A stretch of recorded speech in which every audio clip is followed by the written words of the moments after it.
The aftermath of loss, did you just cry out?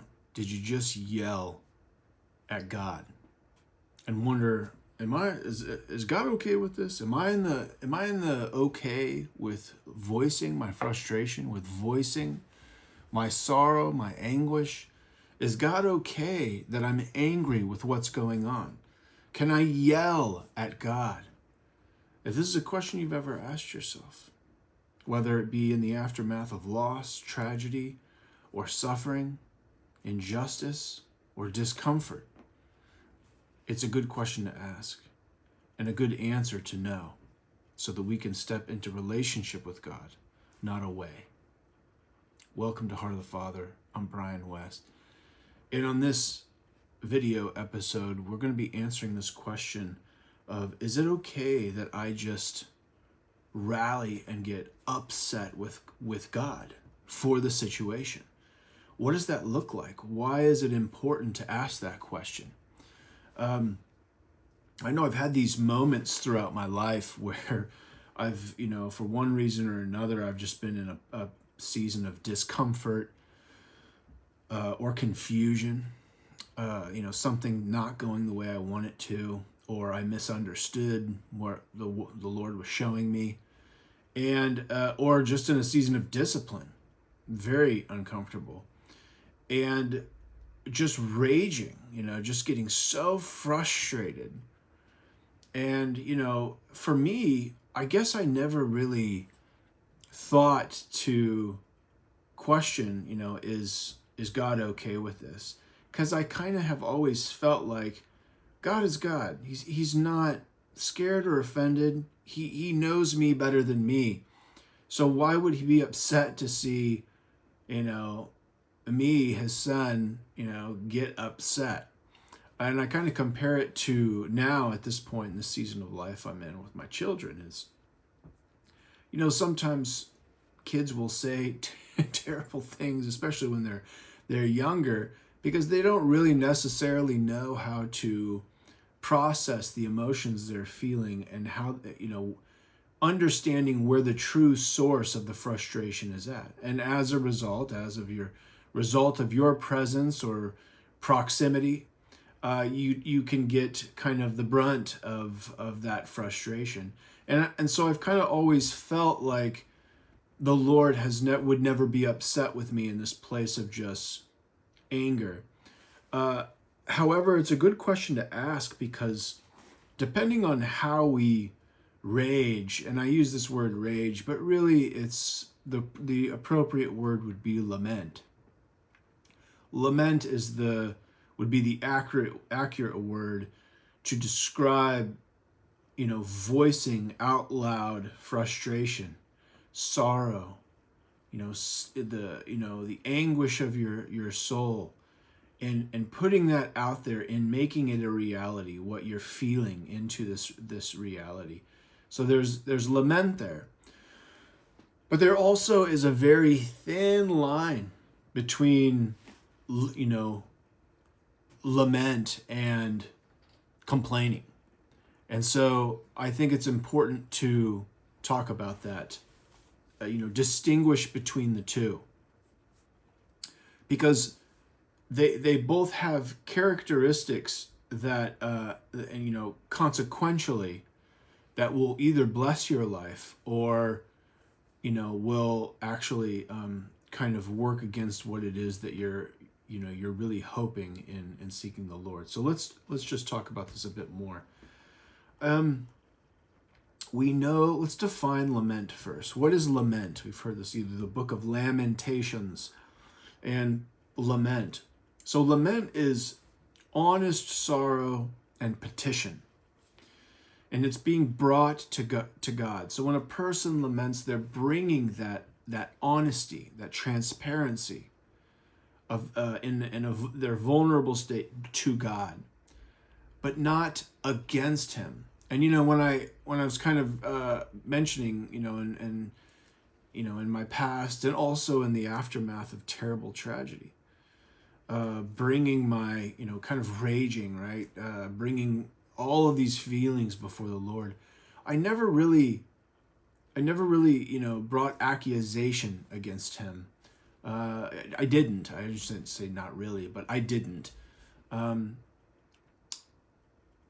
did bring my confusion to him and all that entailed, and my questions, right? Knowing that God is sovereign, I would bring these all that to the Lord, but I would never would never bring accusations or anything like that. So, lament is being honest, bringing in a transparent place how you're feeling to the Lord, but not against him. So that would be a clear distinction when it comes to lament. And some biblical examples of this include Psalm 13, where we have, David saying, "How long, O Lord," famous Psalm 13. "How long, O Lord?" So very raw, but rooted in faith, root from a place of faith. And then, of course, you can't forget, Jesus on the cross, Matthew 27:46. My God, why have you forsaken me?" So, again,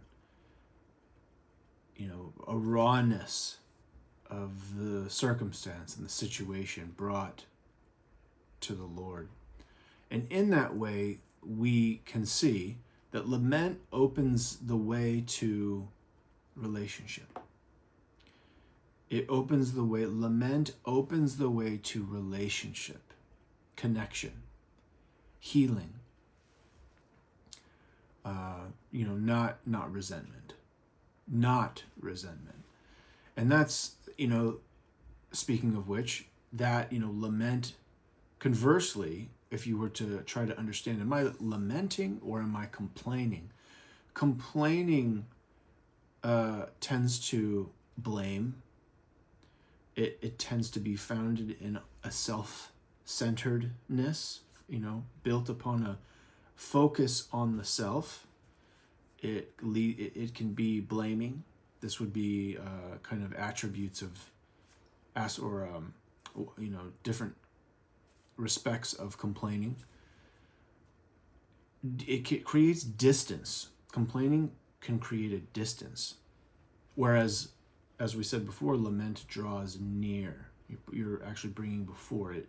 It actually is a way for relationship and healing. So lament draws us near, and it trusts.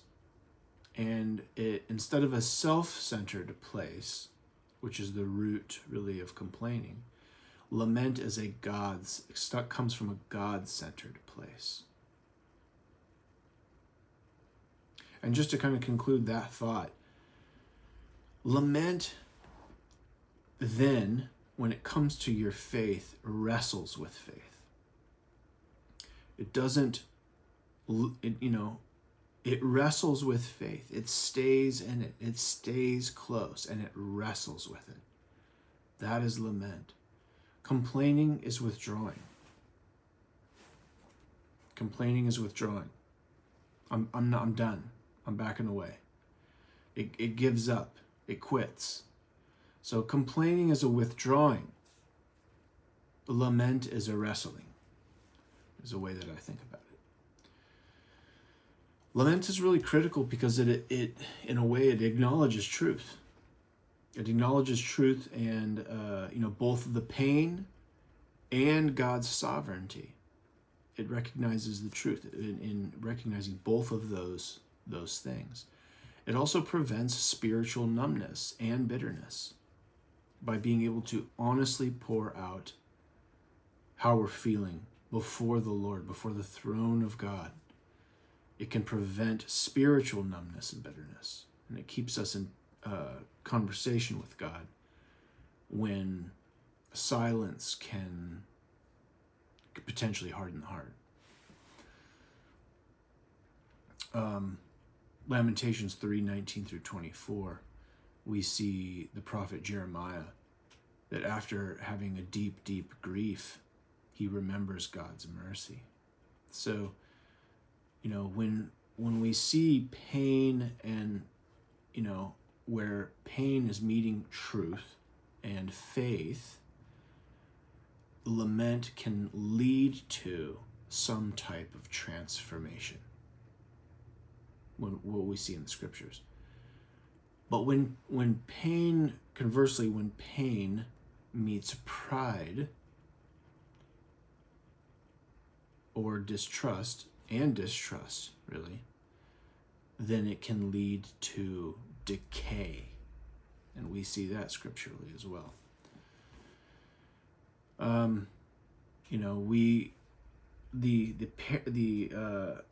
The parents of the Israelites that finally entered the promised land were known biblically as the great complainers.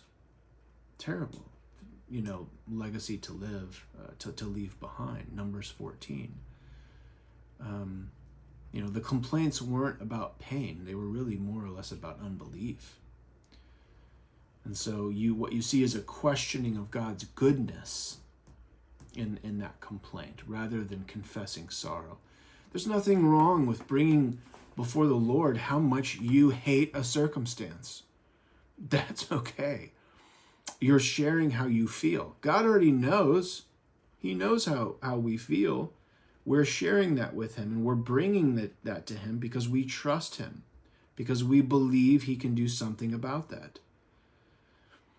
And so instead of confessing sorrow, in this particular situation, Numbers 14, we see that the complaining was actually really more or less a questioning of God's goodness. And we know from the Bible that the spiritual consequence of that then is that it isolates us from gratitude, and can actually lead to cynicism. So in grief, complaint often becomes a way that to kind of control what we don't really understand. And the sad thing is that the effect of that is that it can trap us in a self-focus, in this kind of unhealthy, dysfunctional loop where we're focused on the self and got there because we're trying to control something that we just really can't understand. So there's a lot of, spiritual consequence to not fully understanding if we're lamenting or complaining and going the way of complaint. And sometimes you can go the way of complaint accidentally, without knowing some of the, delineating these two directions, which is kind of interesting. And I really hope that this is a blessing to you in hearing, understanding a bit more about ourselves and what we bring to the Lord. When I was putting this together, it made me think about all the times that I've kind of come to the Lord, and the root of the foundation of whatever it was that I was bringing to him. Was it lament or was it complaint? And lament draws us near, and complaint creates distance.